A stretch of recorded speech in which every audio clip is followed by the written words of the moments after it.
Hello, welcome to this interview for Best in Heritage. My name is Kate Seymour. I'm the current chair of ICOMCC. ICOMCC is the Committee for Conservation from the International Council of Museums. We're one of 34 international committees, and we deal with conservation, but not just of museum objects.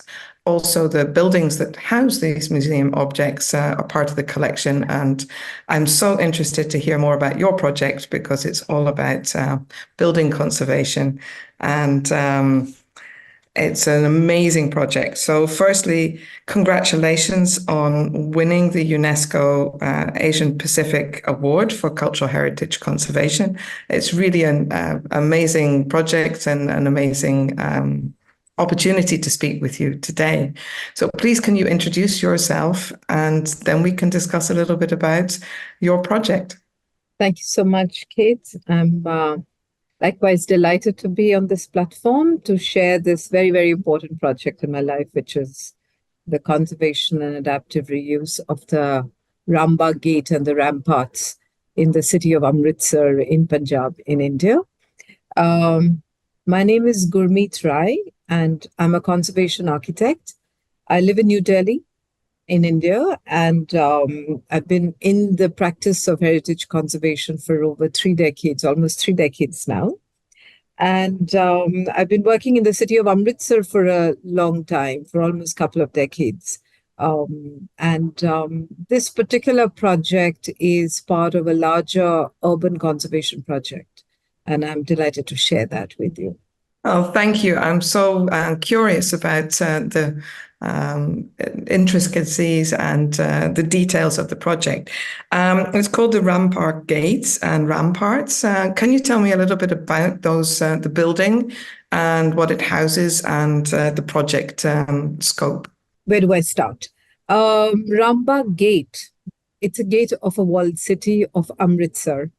And as you may already know that Amritsar has this very important sacred site called the Golden Temple, which is like the most important shrine for the Sikh community. Now, in the heart of the walled city is the Golden Temple, and the walls, the city received its walls in the early 19th century by a Sikh king who ruled out of Lahore, another very important historic city, and Amritsar. And he built these walls, and he built 12 gates. So one of the gates of this early 19th century is the Rambagh Gate. In fact, it's the only surviving Sikh period historic gate, and therefore very significant for this part of the country. And it must be receive so many visitors, and being a gate into the walled city, there must be so much foot traffic and normal traffic that passes through the gates going into the city. In fact, Kate, it's very different because what happened was that Punjab became, the state of Punjab became part of the British Empire. In fact, it was the last state that, was annexed to the great, the British Empire. And what happened towards the second half of the 19th century was that all the 11 historic gates, the 11 gates were demolished, so were the walls. And they were replaced by the gates built by the British government. From East India Company, it shifted to the British Crown. And Rambagh Gate was the only gate that survived because before they decided to demolish the gates and the walls, they housed a police station within the gate. So it became what is called a Kotwali, a local police station. So that's why this particular gate becomes particularly more significant because it's the only surviving historic gate from the time of the Sikh kingdom. And that makes it so special, but also the history of its survival and its reuse after survival. Maybe you can tell a little bit more about the scope of the project, because I believe you were trying to maintain that historical aspect as well as the more current use of the ramparts and the gates. Yeah. So you have the historic gate, the medieval gate, and we also have another about 100 meters, between 70 to 100 meters of a rampart, which was also not demolished, because what also happened was that the materials that after the demolition of the other parts of the walls, the materials were reused, and they built a L-shaped building to house a printing press. So there was a printing press, about 100-year-old printing press. There was a little government school on the rampart, and then you had this gate which had the police station. When I came across this gate, the police station continued to be there. And in fact, people were very disconnected from the significance of this gate, because Punjab went through a period of political instability in the 1980s and 90s. So this was some sort of an interrogation center. So people had a very, very, kind of uncomfortable memory associated with the gate. They saw it as a historic building, but they won't even look at it because it was associated with trauma. So the the printing press continued to exist, and the school was also very run down. So that is the kind of project, that was the kind of site we received to work on. Now, the project that we did it as part of a larger urban conservation project, where what it required was that the several historic buildings within the city of Amritsar were restored by us as part of an urban development project. So Rambagh Gate was literally the focus of this whole project, because it gave us the opportunity to look at a monument, which was so significant, conserve the fabric. We were also very mindful that there were multiple stakeholders here. There was a printing press, and there was a historic knowledge associated with it. It has those 100-year-old, American machines, and very proud operators of that machine, And then there was a school. There were 5 classes, in terms of students of 5 classes were studying there. But because it was a government school and the children were from very poor family, and the kind of investments that went into the school for the upgradation of the infrastructure was very minimal. So we took upon ourselves that we were going to conserve that school building, give each of the classroom their separate classes. We were going to restore the municipal printing press, so that people had a very good environment to work in, because the roofs were leaking. It was in a very precarious condition, poor toilets and so on. And additionally, restore the gates and put it to public use. Create a cultural space at the urban, like a placemaking project. And in the process of conserving all of that, we started having a dialogue with the community all around. And it's a market. It's a bustling market at the intersection of 2 very important streets, like I explained to you earlier. What came out, that part of the project, in fact, was funded by Arts and Humanities Research Council from UK. And we were able to document the oral histories. And we realized that most of the people living in the vicinity of the gate were people who were dislodged from the other part of Punjab, which is, as you know, that India was partitioned in 1947. Yeah. And Amritsar is located right at the border. I mean, in the sense, about 30 kilometers from the border. On the other side of the border in Pakistan is Lahore, and on this side is Amritsar. And the kind of documentation, when we were talking to people and asking about their association with the gate and their heritage, their narrative was all about Pakistan.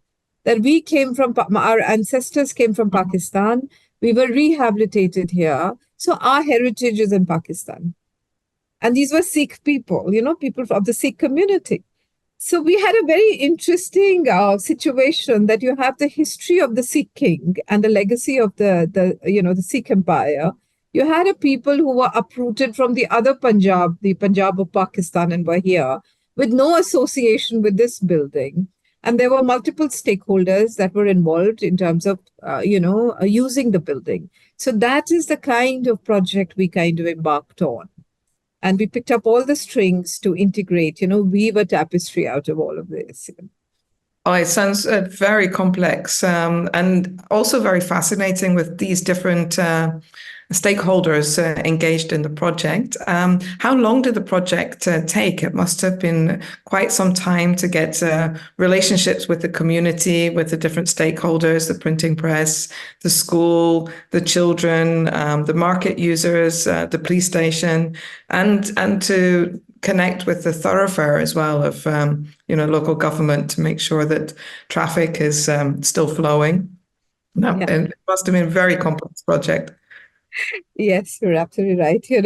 Actually, like I said, I've been working in Amritsar for over 2 decades, with several projects. Now, the first phase of the project, which is to relocate the police station and to do structural restoration of the gate, which was in where you'll see the photograph of that. That we did in 2007, between 2007 and 2009. So and that funding came from another department. It came from the Ministry of Tourism under a tourism project. Then the building was standing as a restored, structurally stable building without any intervention on the ramparts or the printing press or the school. When Government of India, the Ministry of Housing and Urban Affairs gave funding to Amritsar, this was in 2015. And we began the second phase of the project. So from 2015 to 2018, 4 years is when we did the adaptive reuse of the gate, the consultations with the community, and the restoration of the school and the municipal corporation. The first part of it, which is to relocate the police station and to structurally stabilize the main gate, was far more complex because it required funds from the state government to make a new police station to relocate them. Because they did want to move out. The building was so unstable, and it was just that they were, bursting at the seams. They really needed a larger space. So overall, you can say it is about a 7-year, it took us a span of 7 years to restore and do the adaptive reuse, but over a period of 12 years. Oh, that's I love these long-term projects because you really get to know the people involved and those that are using the spaces. I'm so curious about the students in the school. Do you have a good relationship with the students that are new youngsters coming in every year? Do you go in and explain to them about the project and how the building was used before and connect with them with cultural heritage? It's quite interesting that when we started the work, there were about 52 students who were there who used to come for these, 5 classes. By the time we finished the project, there were about 86 students. And like I said, that the students came from very poor background, economically very, very weak kind of, their families that was the status. And so what this project really did was it restored a dignity to those children and their work and their study space. And the indicator was increase in the number of students the parents started sending to this particular school. And interestingly enough, we had the inauguration of this project in October of 2018. And after all the people went, there was a theater of the story of Maharaja Ranjit Singh enacted, and all of that happened. And the government officials left, and there were a lot of music there were drums being played and all of that in the folk tradition. So these girls came to me. They were primarily girls, and they said, "We also want to dance." So I made a face, and I looked at them. I said, "Why do you want to dance?" And they said, "We have a new school, so even we want to dance." I was so touched. It was so gratifying. So I told the drummer, I said, "Please play the drums. The girls want to dance." And then I have a photograph of all of them dancing on the stage, because they were so happy that we have a new school, So that was, so for me, heritage conservation, if it restores the dignity of a people, of a community, that, to my mind, is the biggest indicator of, that we've got the project right here. I think that's a wonderful sentiment. And I've seen the time. I could speak to you for hours on this project, but it's a wonderful sentiment to finish with because I really think it's such a well-deserved prize that you won for excellence in public engagement. And I really hope that the momentum continues forward and this community continues to value and engage with the building and the structure and its heritage. Is there anything final that you would like to say? Kit, this one aspect about, okay, what is the role of the government and what about sustainability of a project like that? That's kind of an important one. And for me, and for this kind of a project to impact policy, because I see UNESCO really emphasizing that if you do a project, does it impact policy, especially if you get the award of excellence? And to my mind, that is a critical bit. Government recognizing that these are the buildings of this nature are significant for a community. And restoring them means restoring the dignity of the community and the building. It's just not about the building or just about the community. It's about the dialogue between the two. And because, when the project was being scoped, I was being asked by them that why don't we make it into a tourism thing and relocate all of these activities? And for me, I kind of very clearly stated, I said, tourism is a byproduct. You get this right for the community, tourists will come.